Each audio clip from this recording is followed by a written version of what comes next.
Jahatnya globalis cabal dengan virus dan vaksin masih banyak yang belum sadar juga. Padahal 1,5 tahun sudah menghajar dunia. Kalau masyarakat awam, wajar mereka tidak paham, karena itu mereka memang diarahkan untuk selalu jadi korban, baik oleh pejabat ataupun media mainstream. Tetapi ada pejabat yang paham namun malah memilih menjadi agen globalis cabal. Ini keterlaluan. Tapi banyak juga pejabat yang gak paham bahwa 1,5 tahun ini dunia masuk kategori perang biologi. Namun tetap merasa saat ini adalah masanya business as usual, normal-normal saja. Jadi kita mundur sebentar. 2014 masuk periode pemimpin baru di Indonesia. Waktu itu masa normal. Kemudian di 2016 mulai masuk masa perang dagang Amerika Tiongkok. Di sini mulai terlihat bahwa banyak pejabat yang gagap. Selama 2016 hingga 2020 mengelola negara bukan pakai mode wartime, tetapi pakai seperti masa normal. Hal ini membuat Indonesia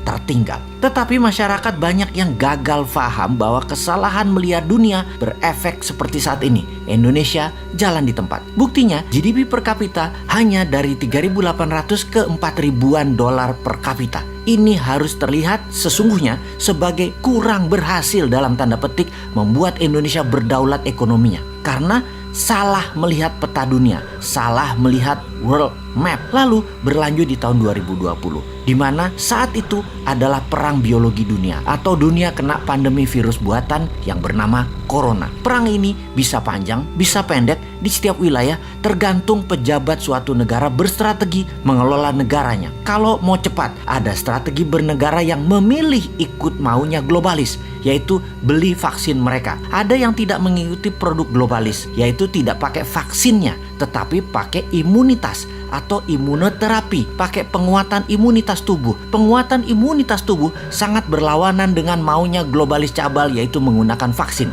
Negara yang di bawah pengaruh globalis pasti menghalangi terapi imunitas, termasuk tidak mengizinkan atau tidak mempromosikan biomedical yang pakai jamu-jamuan, herbal, stem cell, skeletum, multivitamin, dan lain sebagainya. Pokoknya harus vaksin, wajib vaksin. Produk asing lagi. Amerika, Rusia, India, Tiongkok semua terbanyak pakai produk mereka sendiri. Mau itu vaksin, mau itu biomedical peningkatan imunitas. Jadi ini fakta ya. Strategi keluar dan menang dari COVID kita bisa menghitung dari data lapangan, di mana kalau 70% populasi sudah memiliki kekebalan tubuh atau imunitas, maka dikatakan wilayah tersebut sudah memiliki herd immunity atau herd immunity-nya tercapai. Ketika herd immunity tercapai, maka virus corona bisa terkendali dan musnah. Cara mencapainya adalah dengan sesegera mungkin dilakukan vaksinasi dan memberikan kekebalan tubuh. Dengan strategi yang dijalankan setiap negara berbeda, maka akan didapat fakta pencapaian herd immunity di Indonesia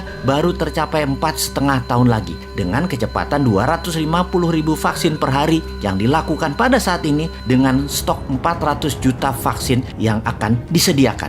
Ini waktu yang lama. Masa anak kita sekolah masih di gadget hingga 2 tahun ke depan sih? Waduh. Tetapi bagaimana? Lah bergantung banget sama produk asing. Coba yang namanya Nusantara, Merah Putih, dan lain sebagainya dikategorikan solusi. Pasti 2 tahun ke depan herd immunity tercapai, sehingga beberapa wilayah per Juli ini bisa sekolah normal anak-anak kita. Bukan sampai 4 tahun lagi hidup di gadget. Kita bandingkan sejak 6 bulan yang lalu. Amerika dengan 1,8 juta vaksin dan berbagai imunoterapi per hari, maka dalam 5 bulan lagi herd immunity di Amerika tercapai. Tiongkok lebih dulu lagi.